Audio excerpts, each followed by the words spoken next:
Hello, my name is Chris Kinman, and I'm your host for today's interview. The radical Norwegian psychiatrist Tom Anderson once said that innovation never occurs in the center of things. Rather, it always comes to life on the margins. Well, today we will visit one of these margins where some important work, some important communal practices are occurring. I introduce you to Ward Draper. He is a pastor and theologian, and I must say it up front. He does not like being focused upon. I think one of the things you often see with those who are involved in communal practices is that they know that their work is connected to the work of many hands, and it is never something a single person does. Hence, Ward's discomfort with this kind of attention. And I understand that. However, I do want to focus, even if just for a bit, upon the work that Ward has been connected to. For I find the work he does brings to life values, ideas, and forms of practice which are important for all of us to attend to. A few words about Ward. He is a Christian pastor in the city of Abbotsford, British Columbia, a community about an hour's drive east of Vancouver. Abbotsford is on the unceded and traditional territory of the Stolo people, the people of the river. There in Abbotsford, Ward is pastor of what is called the 5 and 2 Ministries. The work of this ministry focuses upon those who are alienated and suffering in their community. They spend time with those who are homeless, those who are suffering from distress and addictions. They spend time with those that the larger community would often rather not have to see or hear from. Their commitment to these individuals includes listening to them, offering food and sustenance, helping them find shelter. This work sometimes takes on a strong political tone, as Ward and his colleagues are repeatedly having to challenge the city and other government agencies in their responses to these challenged populations. Such is the work that Ward and the people around him are doing. But of course, there is so much more to it. So let's spend some time with Ward Draper. We begin with a story. A few years ago, when I was living in the city of Abbotsford, Ward took me on a very unique tour. He took me to places where people's lives had ended around our town. Not just any people, but those who, as a society, we tend to ignore and want to forget about. Ward drove me around town, and we stopped at these places where these precious lives had ended. He would tell me the people's names. He would tell me about their stories. The first stop we made is one I want to begin with today. We drove a little bit out of town to the south end of Watcombe Road, for there, on that spot, in the late 1800s, a teenage Indigenous boy was lynched. His name was Louis Sam. We begin acknowledging that the concept of communal practices includes those who came before us, not just those who are currently with us. We acknowledge that history must be attended to, that it is living and present, that lives must be kept alive in our work and our conversations. We begin with Louis Sam. A couple of quick notes on the video you're about to witness. We recorded these conversations outside upon land which at one time was a large lake named Sumas Lake. You'll hear more about this in our conversations. And secondly, as we started recording, a real commotion started in the cottonwood trees above us. And you can hear this. A bald eagle was harassing a great blue heron nest. The rasping calls of the herons and the whistling calls of the eagle are evident in the background of our conversation. A little behind-the-scenes drama, you might say. Anyway, we begin.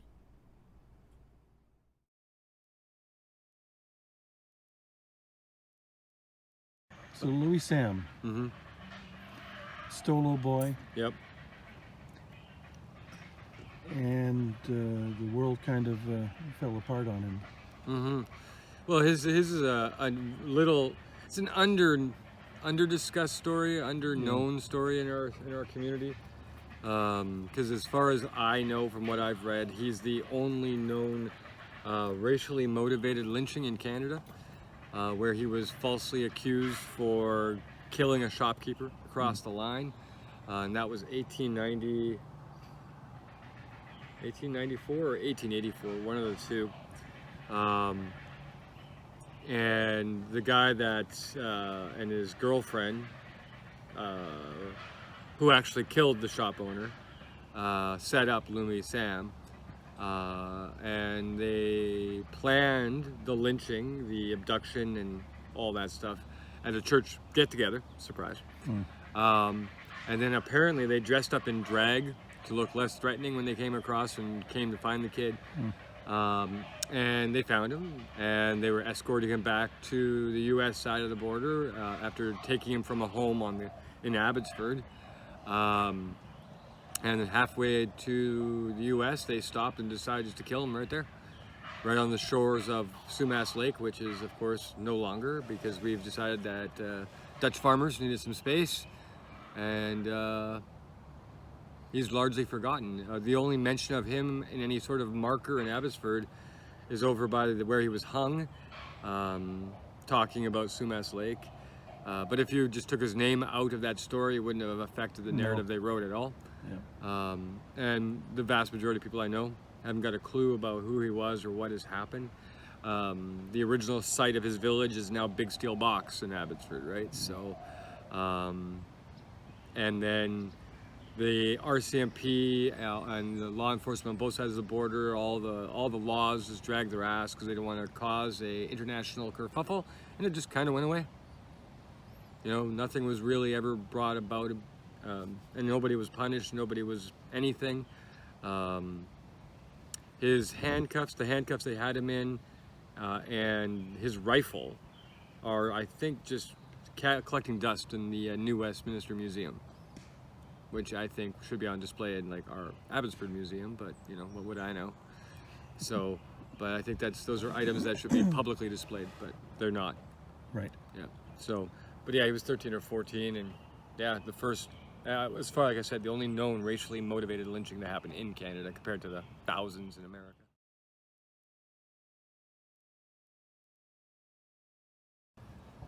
And only a few decades later, the lake that he was killed beside also was destroyed.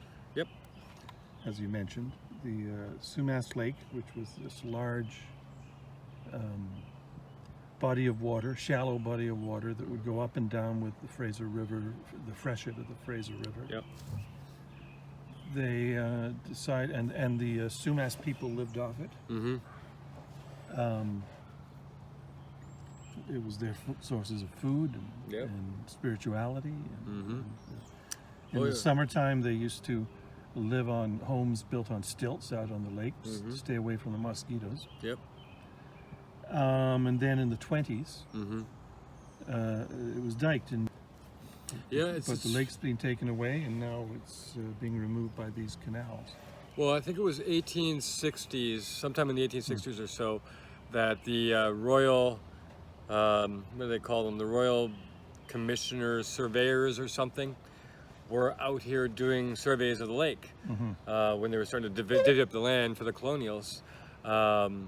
And it was described as Second Eden by the surveyors. They had never seen something so magnificent because it was the amount of animals, the grizzlies, the birds. It was just abundant life everywhere. Salmon and sturgeon. Oh yeah, it was just this, and they called it a Second Eden, right? And then they got chopped up because it was a main trading point. Yeah.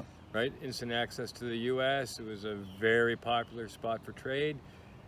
and our indigenous neighbors here lost out. And I mean, if I'm looking at this hill over here on the other side, they have found remnants up there that go back, I think it's almost 10,000 years of dwellings that would go with the heights, move up and down based on water levels and such, and movement of the animals. And that side there's a few bits and pieces of their history left on that hillside.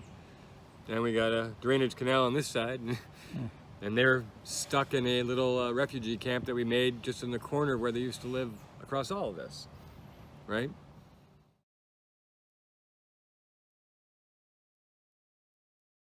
When I use this term communal practices, and I also think we need to think of historical practices in that way too.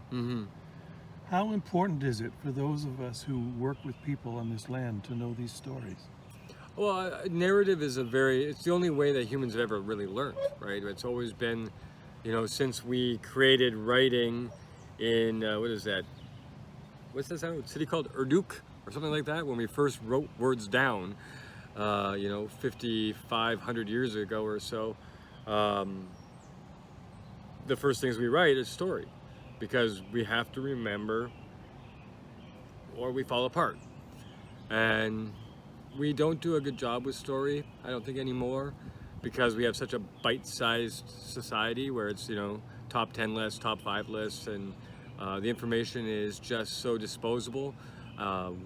We don't have that traction anymore in listening to story. And it's not good for us at all. I mean, we were doing it for thousands of years and we kind of stopped. So you feel we need to pay attention to these stories? Yeah.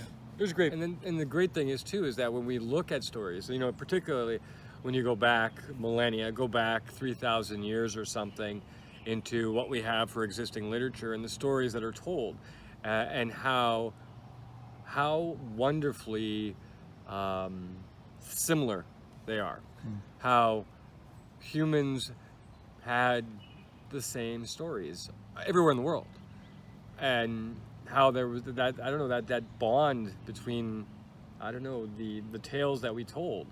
Like we talk about, say Jonah in the Jewish scriptures, or we talk about the story of the guy that got swallowed by the whale. The official First Nations title for that in BC. There's a story like that from the same period, and then everything in between. So there's knowing these stories. Why have we stopped being good storytellers, and why have we stopped being good listeners? And again, I think it's because, like we were talking earlier, the hyper-individuation, because nobody matters but me. And I am only going to write my story. My story is my story. It doesn't have to share it with anybody, blah, blah, blah, blah. And I'll share my highlights to look like I'm better than you, right? I mean, that's what we've done with Twitter and TikTok and Facebook. The only stories we share now is the highlights of our lives to one-up our neighbors.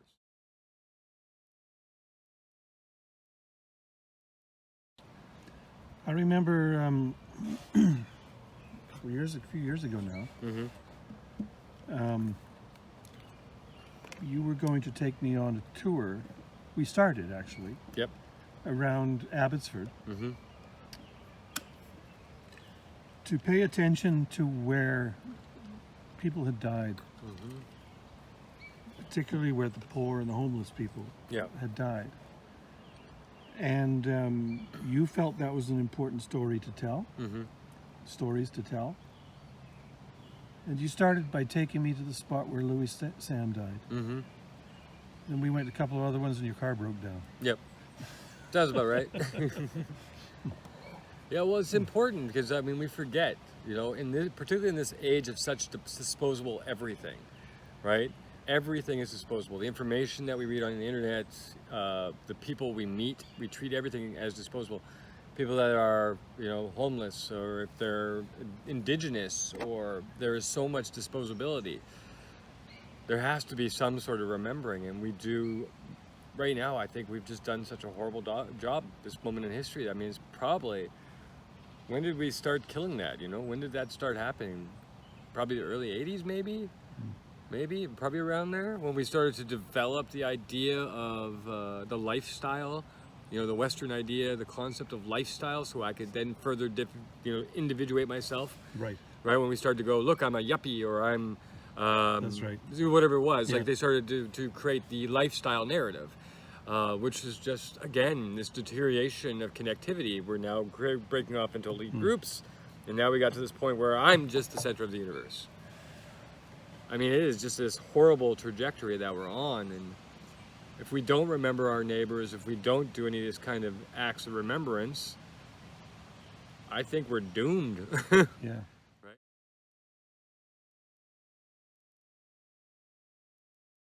Like when I started the 5 and 2, which is, 16... The 5 and 2 ministry. 5 and 2 ministries, yeah, the church organization, ministry, outreach thing, whatever you want to call it, that I do. The foundation has always been the importance of relationship, because every single problem on earth is a breakdown of relationship. There's no other anything. It's just a breakdown of relationship.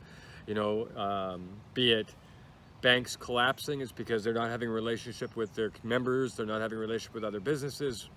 It's all relational. Addiction is a product of relationship breakdown. Like, it's all that. Is capitalism about breaking relationships down? I think it really does help do that, because it in so many ways, what's the word? It dehumanizes individuals. It makes you an object. It doesn't make you a person, right? You're a commodity. You're a commodity, right? And that's how everything operates now. You're a commodity made of commodities. Yes, and if you don't have enough commodities, we're not going to deal with you as a commodity, right? So we see that in the stratification that we have in society, right? So, somebody who's making $1 million a year is going to get a better treatment by the city, whereas if you're just a First Nations person struggling with alcohol addiction in a tent, we do not care about your existence, unless, of course, it's for a photo op, right? I mean, I saw that all today. I witnessed firsthand again. That's how our power structure operates, right? Trying to help those in need, it's just on paper. It's literally for nothing but a photo op. Contribute nothing, take everything. Yeah. The decay relationship is the primary issue, full stop, that has to be dealt with, and that only happens with the restoration of community, like real community too, not just that we're the same clique and we just hang out in our same group, but in a true interconnectedness, even with the people you can't stand, which is challenging, but necessary, right? Like, I know I don't like working with a lot of folks that are, say, higher up the food chain than me, but it's a necessity, because it's got to restore all that. Get back to that common table, right? The common table. Yeah. Because, I mean, that common table is just based on, the fact that we're all humans. We're all going to screw up. We all have issues. We all need each other. As we sit around a table right now. Yeah, exactly. But we got to get people to that point. That's the central message of, one of the central messages of Christ, right? Is here's the banqueting table. Bring people in. Yeah. Not drive them away. No. Right? We're especially the church, our role at the banqueting table is not to be the guests. We're supposed to be the servants, calling everybody into the common table to share in a communal meal together. Yeah. Right? You've done a lot of that work, and you are doing that work. That's what I hear. It's challenging, because you have to work with folks that are, not easy to work with.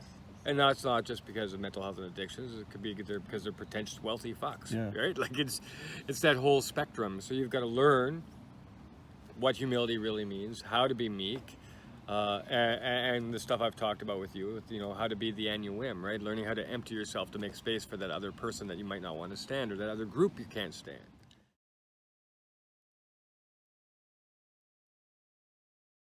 Let's talk about Annuim. Well, and the theological concept and why it's important to you. Well, I don't know. It's just something I stumbled across when I was looking at Mary, Jesus' mother. And it's led me on this huge rabbit trail of this discovery that the entire Judeo-Christian faith is built around that group, which is called the Ani, or the Annuim. Which is the disenfranchised, the marginalized, the poor, the ones that are suffering, and how all our energy should be in emptying ourselves to make room for them to welcome to our tables, so that we can all become greater in humility, meekness, and togetherness. It is what the theological terms are kenotic, right? The idea of kenosis, of pouring yourself out, the idea of self-donation, to give yourself to the other for their betterment. And by doing that, it makes you better, right? It's that weird backward stuff that happens in a healthier Christian framework, if you actually want to look at it. And like when you look at Christian tradition theology, and this is a realization I came to just the other day, I'm spending way too much time on this stuff, is that we as a church historically have always viewed the cross in a way, we've tried to make it look pretty or give it some nobility, or we've tried to decorate it with flowers and tried to avoid the suffering, because all humans suffer, and it's not that it's God's thing, it's just the world is that way. The Annuim and their poverty and their trust that things will work out in a community manner, in a way that we can work together. The idea of the Annuim and their suffering, their poverty, is the very definition of the cross. So the cross would have no meaning without the Annuim. And I'm trying to sort all this stuff out, but it's these concepts of humility, meekness, self-donation, and just that pouring yourself out, getting out of the way. Stop trying to protect what you think is yours, right? Because there's really nothing that is, right? We're all gonna all go through suffering. We're all gonna have pain. We're all gonna have hurt, disappointment. We're all gonna die. We're all gonna get sick. These broken parts are what can bring us together, right? And we have to find a way to do that. And it's what I find to be the struggle is, because I'm so entrenched in this moment in Western history, is finding the language to talk about it that would connect with our modern folks that are all so hyper individual. How do you communicate your greatness is found in being nothing? Right? So we occasionally we have a few folks in history that pop up and we're like, oh, they're so great at doing that. And it ends at that. There's a couple platitudes, pat on the head, and then we move on. So, people like Martin Luther or King or, Mother Teresa or something, they're like, look at these saints and they're great. And right. The point is that's what we're all supposed to get to. Yes. But how do we do that? And especially when we're trying to, eat our neighbor and destroy everything we have around us so right. I can win. Right. Right? One of the things I was thinking of is as you're talking and Annuim and its relationship with the poor and the suffering. Yeah. That the statement in the Gospels that even in the least of these, I am there. Christ is there. Yeah. It's something we've talked about before. I've heard you talk about before. Is the Christ is not absent. The Christ is the poor. Yes. Can you talk about that?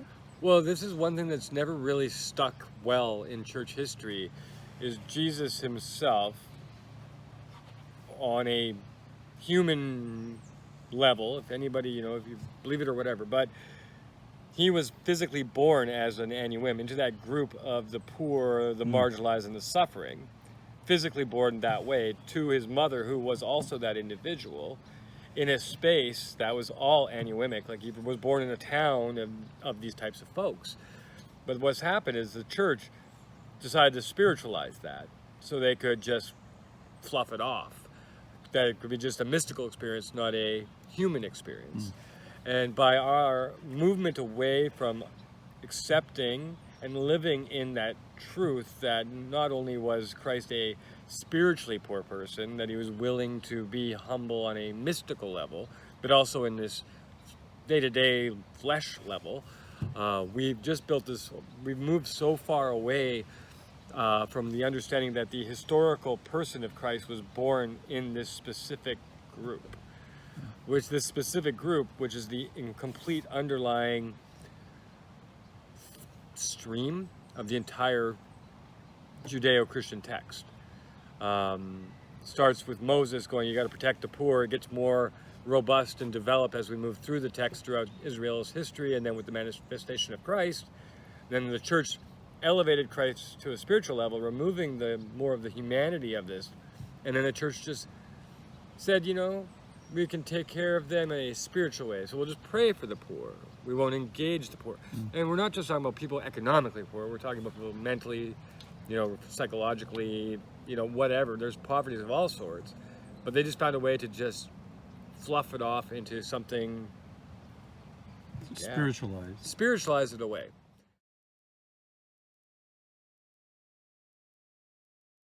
But as we've moved through history, we have moved completely away from humility in the church. Like, that's a foreign concept to the church now. Yeah. And I don't think that's just a critical, harsh statement. I think that's a reality. It's a foreign concept in our culture. Yeah, well, in our culture in general. But I mean, even like I've read articles in like the New York Times and such that are like, you know, if the church wants to be relevant, it's got to be humility again.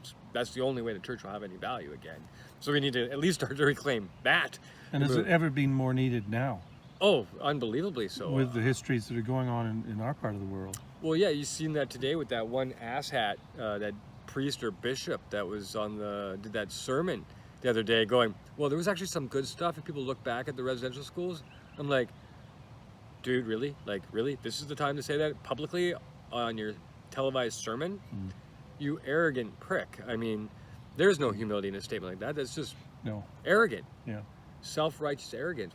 And that is so normative. I mean, even in my experience in the church community out here for, you know, 20 odd years, humility is pretty much, I don't really see it. I've never really encountered it.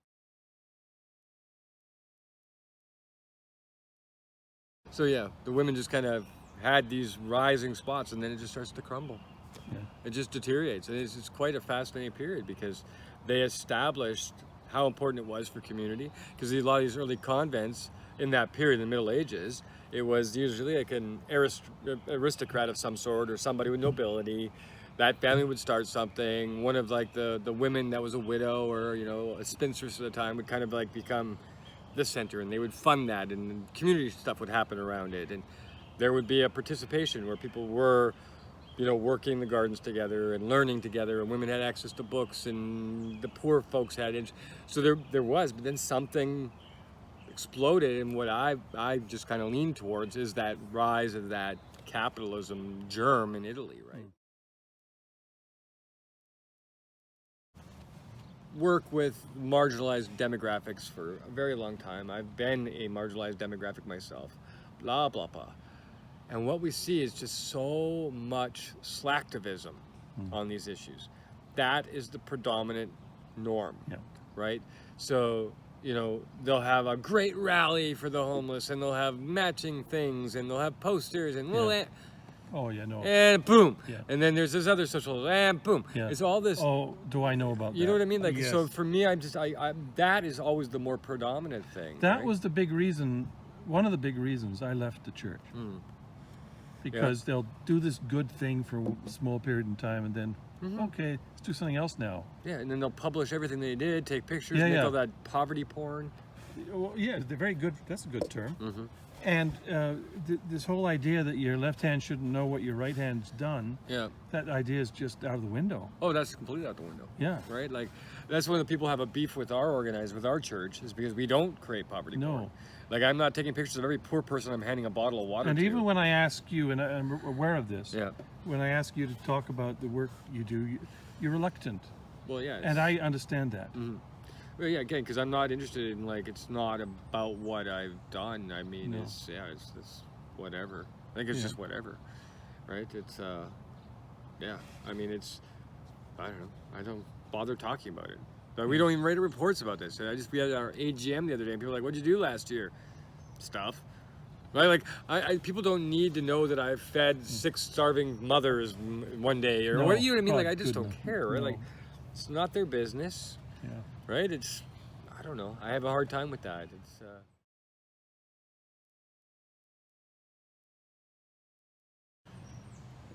it's just being there for the people, helping if you can.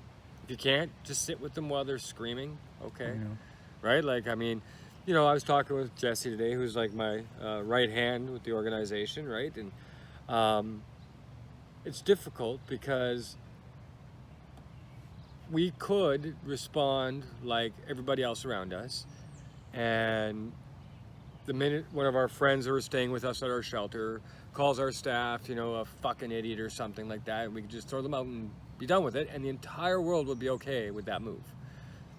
But we can't. We will absolutely not do that. We understand their suffering. How do we respond to this?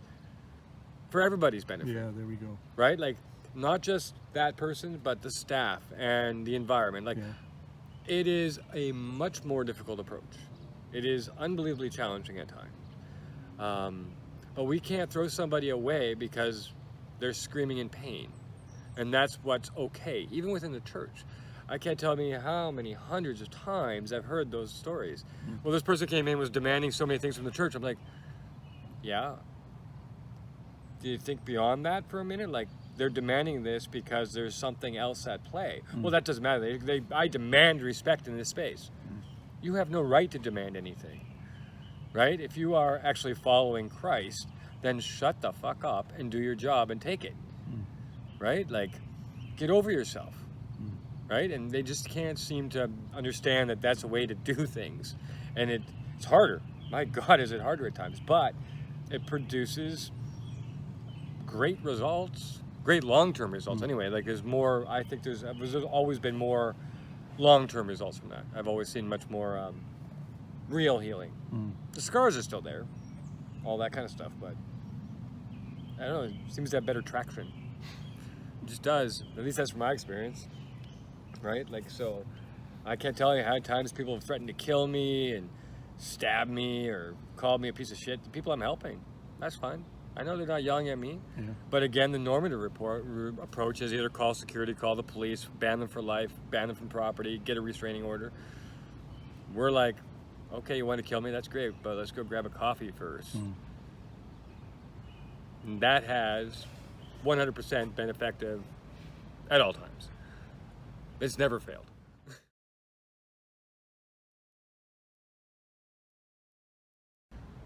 One of the things that I have benefited from through you do a lot of your work in coffee shops. That's how I got to know you. Yep. Because I would do a lot of my work in coffee shops too. Talk to me about that kind of public space, or the coffee shop, or... Well, it's just based on the idea. Well, again, it's because the church, and again, I'm using overgeneralizations, and somebody's going to be pissed about it, but the reality is we've created an okay system where a person in my position who's a pastor, whatever that means, hides in an office. They're doing work. Yeah, I'm not saying they're not doing anything. They're doing stuff that's important, I'm sure, but that's where they hide for majority of their day. And nobody has access to a safe encounter just to spill whatever's on their mind. And so it's always been a priority for me to just be in public, because people, Christian or not, need to spill their crap. They need to find somebody safe to talk to. Right? Even if you don't have solutions, you don't have to have solutions. You just got to go, yep, that's fucked. And that changes a person's life dramatically, right? It's just stopping by to say, hey, are you okay? Holy shit, somebody's noticed me. Like, I was telling you earlier, right? Like, I was out today visiting some of our folks that are outside because of this crazy weather, all this heat, and I just wanted to make sure some folks were okay. And I stopped by one of my friend's place who lives on the streets, and he's Indigenous, and he's got an alcohol problem. And, I stopped by, and it's like, make sure you're staying cool. I'm, just checking up on him in general, because he's had some issues with his girlfriend lately, so checking on that, that kind of stuff. And he's like, thank you for caring. And he's like, here, go have this, go home, relax tonight. He gives me this unopened can of Crown Royal and Coke. Which you posted on Facebook. Yeah, which I posted on Facebook, which is, I usually don't, but this was just like, I just wanted to show that these people aren't these inhumane beasts. No, it's lovely. Right? So occasionally I will post something. It's not for my edification. I just want to try to get that narrative out there that some folks, this guy who's living in a tent, who drinks from the moment he wakes up till he goes to bed, gave me one of his prized possessions, basically something he had to pay probably like $5-6 for, if not more. And he's like, thank you for caring, thank you for seeing me. Now I want you to go home tonight and relax.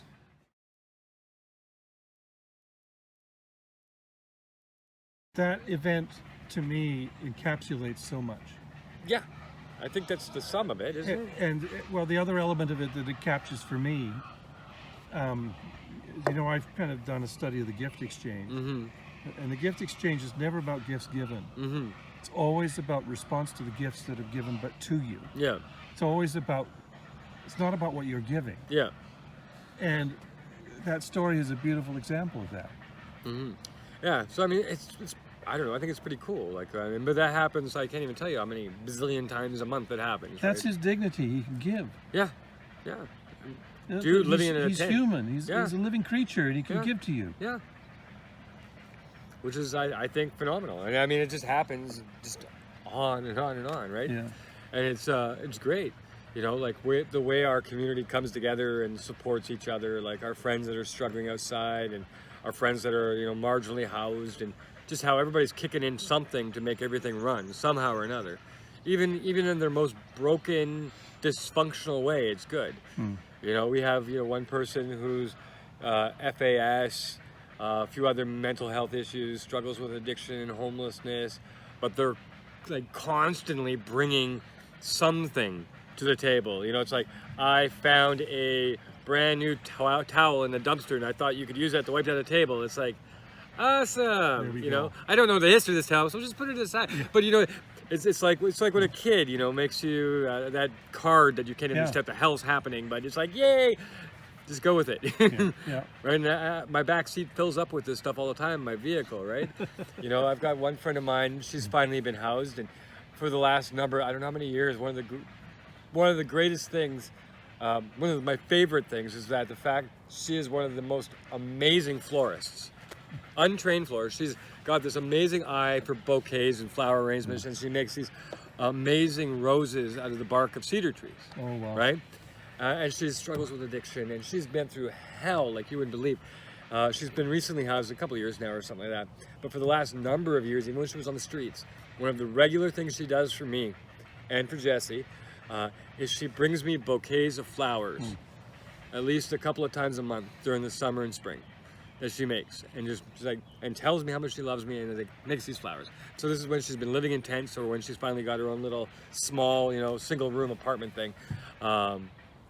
That's pretty awesome, and we get, it's like one of the highlights. Even because we bring them home, and my wife, Lana's like, yay, because she absolutely loves these things too, and she makes these amazing things. And then it was a couple months back, she made us several of these cedar bark roses with ribbons for my wife and me.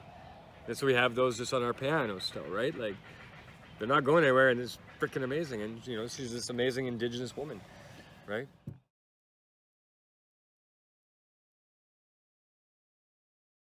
Is the term cloud of witnesses a biblical term? Yeah. I thought so. You've got an interesting cloud of witnesses around you. I got something. And I'll tell you where I see it. In the back seat of your car. The back seat of your vehicles are filled with books. Yep. You read. A little too much. Well, that's debatable. But to me, I think part of the communal for you are those authors and those books you read. Well, yeah, because that again is being attentive to our family history in a sense, right? It's listening to the people that came before us in human history. So reading the saints, the patristics, and all those folks, all the women, all those voices, reading all the great writers from Black history. Well, you recommended a book to me that I bought, looking at the history of slavery in America. Yeah. Oof. Yeah, it's phenomenal. There's so many voices to hear. And that was a book you recommended to me. But I like the idea of thinking of those books as part of the cloud of witnesses around us. Oh yeah, that's just my own personal thing, but I don't think people spend enough time with books. No. Right? And good books. I'm not talking like trash Twilight series or something, right? Disposable literature. I'm talking about real history that you may not know, that may be incomplete, that may be difficult to consume, but consume it anyway. Yeah. Right? Talking about the lake. There was a great book written a couple of years ago by, I forget the gentleman's name, from Chilliwack, but he wrote an incredible book called Before We Lost the Lake. I know. Right? That's a book that local Abbotsford residents and anybody in the Fraser Valley should read. Absolutely. But will we? Well, we need to keep talking about it, Oh, definitely. But and we are right now. And Yeah. that's a good thing. no, I mean, books are just I can't even articulate how important it is, because I mean, I don't read just Christian history. I read, like looking at poverty. Like right now, I'm going through the politics of the development of the working class and the working poor, and from French treaties that were translated into English recently, and they're just convoluted at times, academic stuff. But it's really important to start to see that picture and how all these pieces somehow dance together. There is this movement, and it's hard to pick out which was first, but there are doing something together, and that's something you may not have the words for, but at least you can kind of see that there is some sort of relationship that needs to at least be glanced at, Yeah. right? Because we didn't end up where we are today by accident. We haven't really changed much in the last 2,000 years in most ways. In other ways, we have. So what does that tell us? What that doesn't tell us? What can we think? What can we learn about that? It's